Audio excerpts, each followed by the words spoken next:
Başkan Yardımcısı Fatih Bey bizi buraya davet etti, saat 10'da buluşacağız diye. Bugün 15 Aralık 2025. Saat sabah 10'da burada buluşacaktık, gelmedi. İçeriği gezdik. İçeride bize 1000 tane köpeğin olduğunu söylediler.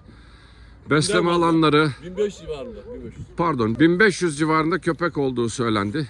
Besleme bölgelerinden alınan canları bulmaya çalıştık. Gösterin diyoruz, gösteremiyorlar. Ne oldu diyoruz, cevap vermiyorlar. Devasa alanlar kurduk buraya. Buranın cıvıl cıvıl olduğu haldeki videoları da biliyorsunuz. 2000'den fazla can vardı burada. 1-2 tane kalmış. İçeriye saydık. Toplam 150-200 var yak. 100 küsür. 2 hadi 200'de. Biz buraya yapıcı olarak geldik. Biraz sonra size dilekçeleri okuyacağım. Onlara Haziran ayında verdiğimiz dilekçeleri okuduğumda ne olduğunu anlayacaksınız. Dedik ki bütün sahayı toparlayalım. Yaşam alanlarına kuralım. Oraya getirelim. Madem yasa çıktı, böyle bir şey söylüyor. Hiçbir cana zarar vermeyin. Diğer bölgelerden, yani besleme bölgelerden alınan hayvanları soruyorum. Sen bana hesap soramazsın diyor. Ya bu hayvanları gösterin kardeşim. Nerede? Hani kulübelerini getirelim, taşıyalım, yerine yerleştirelim. Bize hayvanları gösteremiyorlar, içeride hayvan yok. Bomboş. Bakın bu alanları bizler yaptık. Bu canları buraya taşıdık. Bize güvenip geldiler. Ben bu vebalin altında kalmam. Yine bu bölgeden alınan, toplanan hiçbir hayvan yok. Hiçbiri. Yüzlerce, binlerce kayıp var. Biz güvenerek bu alanları yaptık. Yapılan güzel çalışmaları da paylaştık.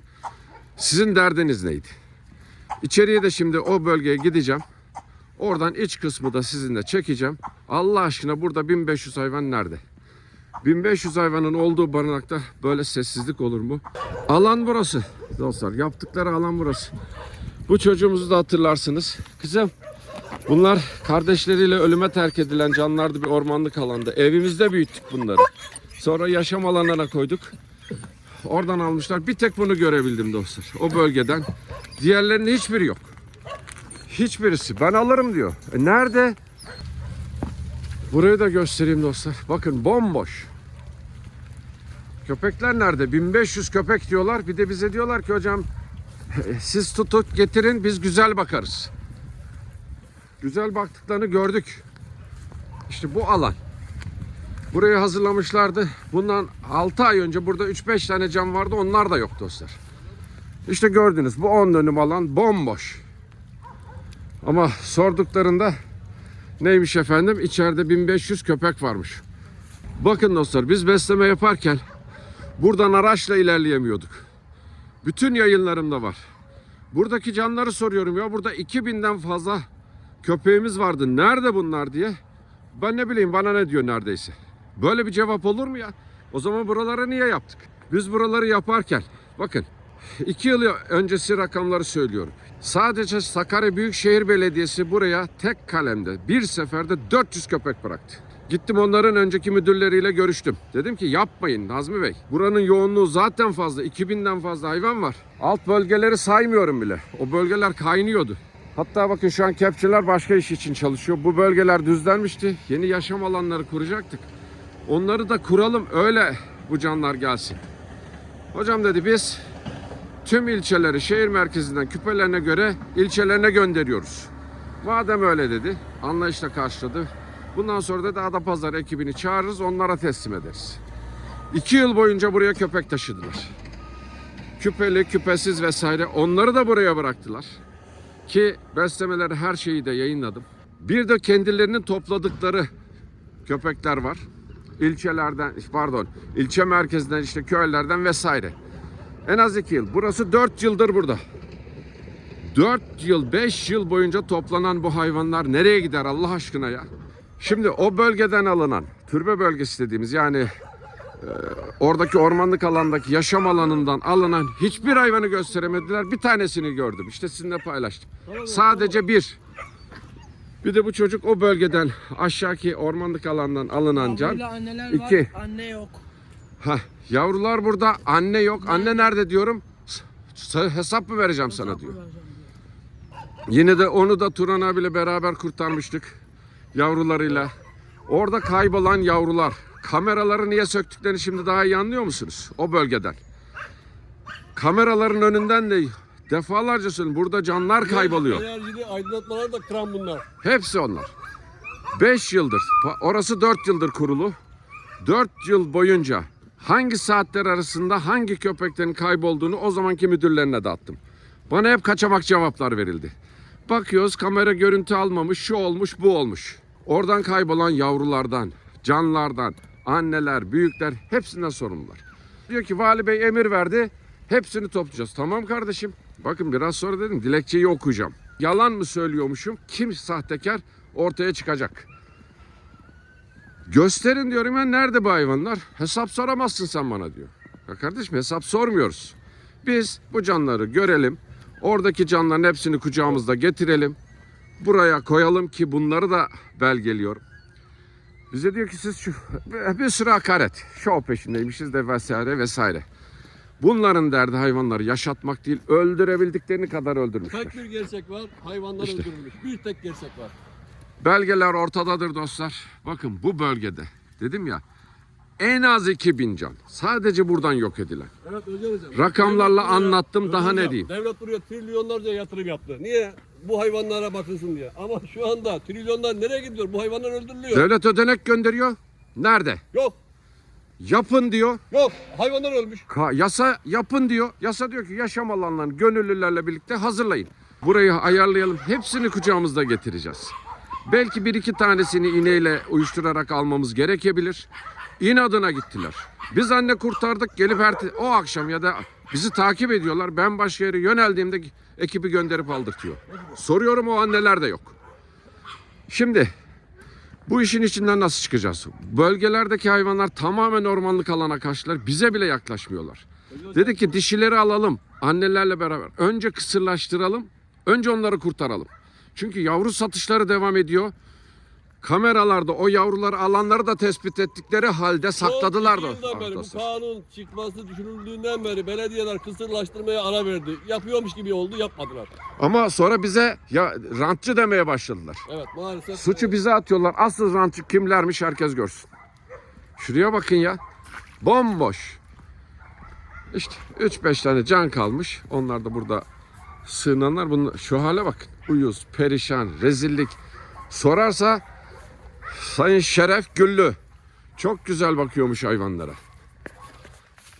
İşte. Şimdi dostlar size 30.06.2025 tarihinde Adapazarı Belediyesi'ne verdiğim dilekçeyi okuyorum. Rehabilitasyon Merkezi Müdürünüz Şeref Güllü ile yaptığımız görüşmede yaşam alanlarının acilen düzenlenmesi gerektiği, Karaman bölgesindeki köpeklerin tamamının taşınarak kulübelerin, mamalık vesaire yeni oluşturulacak yaşam alanlarına getirilerek acil kısırlaştırma çalışmasının yapılması gerektiği tarafından her türlü desteğin verileceği konuşulduğu halde hiçbir çalışma yapılmamıştır. Ki biz bunu sevgili dostlar Mayıs'ın ilk haftasında ben buraya geldim, Şeref Güllü'ye anlattım. Gece telefon et, gece geleceğim dedim. Yeter ki hocamları kurtaralım. Gelmediler. 1. Rehabilitasyon merkezinin çevresindeki yaşam alanları, ot, çalı ve dikenler tarafından tamamen kaplanmış olup çöplerle dolu olduğu, kulübelerin bunların içinde çürümeye terk edildiği görülmüştür. Sulukların içi pislik ve mikrop yuvası haline gelmiştir. Köpeklerin kulübelere girmesi ve sağlıklı yaşamasının mümkün olmadığı görülmüştür. Bölgedeki köpeklerin her türlü hastalığa ve olumsuzluğa karşı kaderine terk edildiği tarafından tespit edilmiştir. Ayrıca bu çalılık ve çöpler orman yangınına davete çıkarmakta olup rehabilitasyon merkezini de tehlikeye atmaktadır. 2.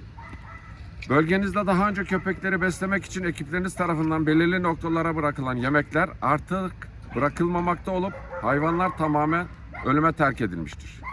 Hayvanlar yemek ve su ihtiyaçlarını karşılamak için yollara çıkmakta, hem kendi canlarını hem de insan hayatını tehlikeye atmaktadır. Sorumluluk alanınızdaki birçok ölü köpeğe rastlanmıştır. Bak da o zaman bildiriyorum, ölüler buluyoruz, bunlar niye ölüyor diye. Karaman bölgesindeki köpeklerin yaşam alanlarına ekibiniz tarafından yiyecek bırakılmadığı, hayvanların güvenliği için taktırdığınız kameraların söküldüğü, hayvanların güvenliğini sağlayacak tüm tedbirlerin ortadan kaldırıldığı görülmüştür. Bölgedeki hayvanların kurulması planlanan yaşam alanlarına taşınması ve kısırlaştırma çalışmaları ile ilgili hiçbir çalışma yapılmadı. Bölgeden köpeklerin birer ikişer azaltıldığı, yeni doğan yavruların yok edildiği tespit edilmiştir. Yine bu bölgede son derece sağlıklı canlıların öldürüldüğü tarafından tespit edilmiş ve kayıt altına alınmıştır. Görseller ekte sunulmuştur. Gereğini yapılmasını bilgilerinize arz ederim. Kayıt numarası vesaire görselini zaten sizinle yayınlayacağım dostlar. Peki onlar bize ne cevap vermiş? 1. Bahse konu yaşam alanı Adapazarı Belediyesi sahipsiz hayvanlar bakım evi karşısında bulunan, yani bu bölge ve bakım evimize ait olmayan yaşam alanıdır. Beraber haberlere çıktınız, buralara Evet. beraber bakılıyordu. Evet. Yaşam alanınıza ait değildi de binlerce köpeği taşıyıp buraya koyarken niye yalan söylediniz? Bakım evimizin etrafında ve Adapazarı ilçe sınırları dahilinde kontrollerimiz ve gerekli çevre düzenlemeleri program dahilinde devam etmek. 2.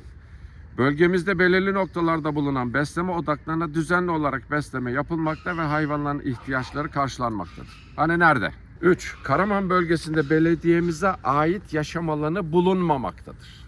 Yani madem orada size belediyenize ait değildi. Sizinle beraber kurduk. Ekiplerinizin oradaki çalışmasını, ilaçlamaları, halka her şeyi anlattık. O zaman size aitti. Kısırlaştırılan canlıların hepsini yayınlarımızda var. Belge olarak savcılık onları inceleyebilir. Buradan kısırlaştırıldı, tedaviler yapıldı, o bölgelere getirip bırakıldı. Madem sizin ilgilenmiyordunuz, niye getirdiniz? Bahsine konu olan alan ormana ait bir bölgedir. Yükü hemen nasıl sorumluluğu atıyorlar? Konuyla ilgili Doğa Koruma ve Milli Parklar Müdürlüğü ve Orman Müdürlüğü'nden bilgi alınabilir. Verdikleri cevap bu. Yuvarlak cevaplar. Dostlar daha anlatacak hiçbir şey yok. Burada şunu gördük ki biz boşa güvenmişiz. Bu yaşam alanlarını yaptığımız günden itibaren kademeli olarak burada hayvanlar öldürülüp yok edilmiş. Bu son aşama, hiçbir can yok. 2000'den fazla diyorum. Sadece bu bölge, yine ormanlık içlerinde de binlerce hayvan kayıp. Bu canlılar, gözüken canlılar da biz son 15-20 günden beri bu işin üzerine düştükçe öldüremedikleri canlılar. Aynen öyle. Geçelim bu ölüm çukurlarına bakalım. Ölüm çukurları aynen. Her yeri doldurmuşlar. İçeride daha üstü kapananlar var. Kireçler. İşte ölüm çukurlarını arıyorduk. Buradaymış. Yana kaydırmışlar. Burada da var. Yani son günler bunlar. Burası da hazır. Her yer. Bakın beyler gelin. Ya bak, köpekle hazırlamışlar ama. Köpek var. Nereye yok bak. Orasını doldurmuşlar. Bırak sen, tamam. Bakın boydan boya. Öyle Çukurlar da hazır. Gazze'de yaşanan vahşeti baktığımız zaman yani burada da farklı bir şey olmadığını görüyoruz yani. Ne utanç verici ya. Ne utanç verici bir şey. Biz Gazze'ye ağlarken geldik bir de burada Adapazarı'nın göbeğinde hayvanlara ağlıyoruz ya. Hani siz garibanları savunuyordunuz? Hani garipleri savunuyordunuz? Bu mudur gariplerin yeri? Bunlar bize emanet ya, Allah tarafından emanet edildi şu canlar. Öldürmek neyin nesi ya? Bir tane Allah'ın kulu yok mu? Bir tane insan yok mu? Özgüvenle, vatanla, milletine çalışacak adam yok mu? Belediye gidiyorsun yok. Orman bölgeye gidiyorsun yok. Barınağa geliyorsun yok. Nasıl bir bu kurumdur? Nasıl bir işleyiştir? Yoksa şu çocuğun gözüne bakar mısınız? Hemen alalım. Şöyle. Böyle bakılıyor işte. Baktıkları can bu. İşte yıllarca burayı övdüm ben bir de. Beni bile kandırdınız ya. Vatandaş nasıl inanmasın? Biz işin içindeyken aldandık dostlar. Kusuruma bakmayın, güvendik. Devlet kurumlarına güvenmeyip de kime güveneceğiz Allah aşkına? Arabadan o kadar çok korkuyor ki yemin ederim. Hemen ben de Soner'e yardım edeyim, şu gözünü temizleyelim. Şimdi. İşte mama verdiğimizde toplanan canlar bu. Bir kez daha göstereceğim. Bir de önceki halini düşünün. Bir kısmı da yine ormanlık içlerine kaçıp kendi hayatını kurtarmaya çalışanlar var. Diğerlerinin hiçbiri ortada yok. Şuraya bakın. Biz hangi birine yetişelim dostlar? Güveniyorduk biz bunlara. Yazıklar olsun.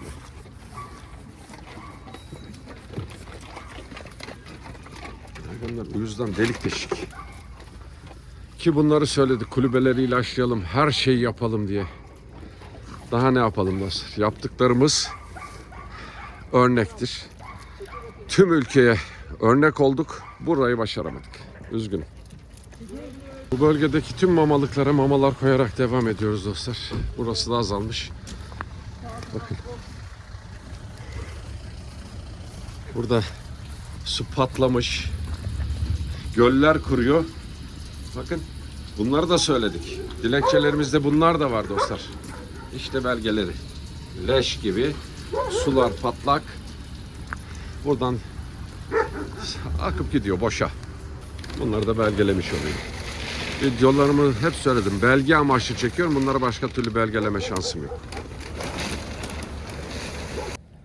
Yine dostlar yol kenarında doğum yapmış bir anne. Bakın bir tanesi ölmüş. Onu alacağız şimdi. Anneyi de buradan alacağız. Hep anlatıyorum. Buradan almasak burada ölüp gidecekler. Üstleri tamamen açık. Ayaz, buz, soğuk. Öldürecek. Alsak yaşam alanlarından toplayıp gidiyorlar. Siz söyleyin Allah aşkına biz ne yapalım? Anneyi de aldık. Korkma kızım korkma. Çok güzelsiniz çok. 2, 4, 5 tane sağ yavrusu var. Güzellik. Hadi gidelim. Annemizi otağımıza getirdik. Yavrularını da koynuna koyduk. Hemen şöyle dışarıda ona biz kemikler, etler ayırdık. Şimdi Soner tabak getirmeye gitti. Küçük tavalarımız var. Annemize ben şöyle içeriye de mamaların üzerine etler koydum. Tamam mı kızım? Allah'a emanet. Oradan en azından daha rahat üşümeyeceksin. Tamam? Ne yapayım? Bir gün önce dostlar biz buraya anne ve yavrular kurtarıp getirmiştik. Bir yol kenarından bakın gelip almışlar. Bu bölgeden kaybolan hepsini de yine Adapazarı Rehabilitasyon Merkezi'nin ekipleri biz yokken gelip alıyor. Ben açık açık konuşuyorum. Bakın burada dedim ya kameraları o yüzden söktüler. Belgelenmesin diye. Biz yokken biz buradan gidiyoruz. Onlar da gelip topluyor. Bizzat müdürünün ağzından konuşuyorum. Şeref Güllü'nün. Sevgili dostlar şimdi görüşmeleri yaptım. Adapazarı Barınağı Müdürü Şeref Güllü geliyor ekibiyle buradan o yavruları ve anneleri alıyor dostlar. Bu netleşti. Buradan birçok canı alanda kendileri inkar edemedi. İşte yavrular annesiyle sağ burada bakıyoruz demeye başlamış. Çünkü biz başkanlıkla görüştüğümüzde kendisine başka emirler verildi. Derhal oraları düzenleyeceksin. Ekibinle beraber kulübeleri içeri alacaksın diye emirler veriyor. Başkanlık makamı müdürleri yapmıyor. Bunu söylemek zorundayım. Seni devlet makamları oraya müdür olarak atamış. Güzel işler yap diye sana emirleri vermiş. Ne yapman gerektiğini sana söylemiş. Bakın ben geri geliyor başkanlığa kadar. En yüksek makama kadar ne gerekiyorsa eleştirirse eleştiriyi de söylüyorum. Lafımı kimseden çekmem. Ama sevgili dostlar biz başkanlık makamıyla görüşüyoruz. Bakın her türlü imkanı sağlayacaklar. Ekipler kuruluyor. Şu söylendi. Dedi ki hocam sana şu ekipleri kuracağız, teslim edeceğiz. Ne gerekiyorsa planı, projesiyle müdürle beraber yapın. Bir gün önce bu görüşme yapılıyor. Müdürlere talimat veriliyor. İnadına geliyor buradan yavruları, anneleri, bizim büyüttüğümüz ne varsa toplayıp barınağa tıkıyor. Ya yeriniz yok diyoruz. Kucağımda getireceğim diyorum ya. Kucağımda hepsini getireceğim. Yeter ki şu canları düzenli yerlere oluşturup oralara alalım. Burada perişan oluyorlar, öldürülüyorlar diye defalarca anlattım. Bu canlar bu pislikte yaşamaya mecbur mu diye söyledik. Senin derdin ne be adam? Derdin ne? Kendine verilen emrin dışında kasıtlı olarak ben bunları farklı şekilde yayınlayayım. Ondan sonra da belli kurumlar zarar görsün diye uğraşıyorlar. Ülkenin genelinde bu oyun oynanıyor. Bakın barınak katliamlarının bazılarından, hepsinden demiyorum, bazılarından yöneticilerin haberi bile yok. Valiliklere sayı bildirecek şimdi. Şu anneyi kurtardık biz bakıyoruz. Nereden kurtardın? Hangi yavruyu hangi orman içinden aldın da bir tedavisini yaptın? Bundan önceki olayları da anlattım. Buradan tedaviye gönderdiklerimiz, bu müdürden önceki nasıl çalışıldığı, sahaların pırıl pırıl olduğu, tüm ülkeye örnek yaşam olarak Adapazarı Belediyesi'nin rehabilitasyon merkezinin önündeki alanları yapan da kuran da bizleriz. Bu adam bunları yok ediyor. Buradan tüm kamuoyuna duyurulur. İsimle söyledim. İnkar edebiliyorsa etsin. En kolay hedef olarak bunları görüyorlar dostlar. Hepsi bize cana yakın. Kendimizi alıştırmışız. Bakın yavrularımız büyüyor. Geliyor buradan alıyor götürüyor. Dediğim gibi Sayın Valim, sizi kandırıyorlar ve yalan söylüyorlar. Şehirlerde, köylerde vatandaş perişan durumda. Bana şimdi hayvan severler tepki gösterecek. Hedef gösteriyorum. Hayır, hedef göstermiyorum. Ben yıllardır aynı şeyi söylüyorum. Doğal yaşam alanları yapılacak. Bu canlarda insanlarlığımıza yakışır şekilde orada bakılacak. Bu canlar perişan olmak, kurşun yemek, tecavüze uğramak zorunda değil. O yüzden yaratılmadı. Hepsinin ilgiye ve şefkate ihtiyacı var. Biz de öyle davranacağız dedik. Tekrar ediyorum. Adapazarı Belediyesi Şerefgüllü geliyor ve ekibini gönderiyor. Buradan toplatıyor yavruları. 3-5 tane cana yakın. Küçük ırklarımız vesaire var. Koyuyor. Ondan sonra vali beye sayı bildiriyor. Şu kadarını topladık. Niye kırsal alandan toplamıyorsun? Bunları kurtaran biziz. Biz. O değil. Bakan da büyüten orman işlerinden en ücra yerlerden o anneleri, bu yavruları kurtarıp buralara getirip büyüten de biziz. Ne dedik? Sözümün arkasındayım. Alanlarınızı kurun. Kulübe, mama, mamalık aklınıza ne geliyorsa bütün gücümle desteği vereceğim dedik. Yaptıklarımıza şahitsiniz. Her şey ortada. Başkanlık bu emirleri veriyor. Hemen başlanacak diye. Kulübeleri her şey tamamlandıktan sonra bu canlarımızı bu bölgelerden adım adım alacağız. Kısırlaştırıp oralara koyacağız dedik. Anne ve yavruları ellemeyin. Zaten ürkek canlar. Çok ücra yerlerden perişan halde getiriyoruz. Yavrular kendini kurtarsın, bak büyüsünler. O yer hazırlanıncaya kadar. Anne ve yavruların yerinde hazırlayınca hemen alalım. Çünkü burada zaten ya ölüyor, ya yavru tüccarlarına yem oluyor, ya da bunun gibi kendi görevini kötüye kullanan kişiler tarafından yok ediliyor. Buradan tekrar Vali Bey'e sesleniyorum. Size verilen rakamları yalan söylüyorlar. Halk başka bir şey anlatıyor. Size verilen rakamlar tamamen sizi kandırmak, kendi makamlarını korumak amacıyla veriliyor. Buyurun sahalara çıkalım, sizlere gerçekleri yerinde gösterelim. Bize her türlü iftirayı atıyorlar. Rantçıymışız, para topluyormuşuz. Hiçbirini ispatlayamadılar, öyle bir şey yok. Ben de bir tane klinik yabanı, klinik paylaşımı göremezsiniz. O yavrular nerede?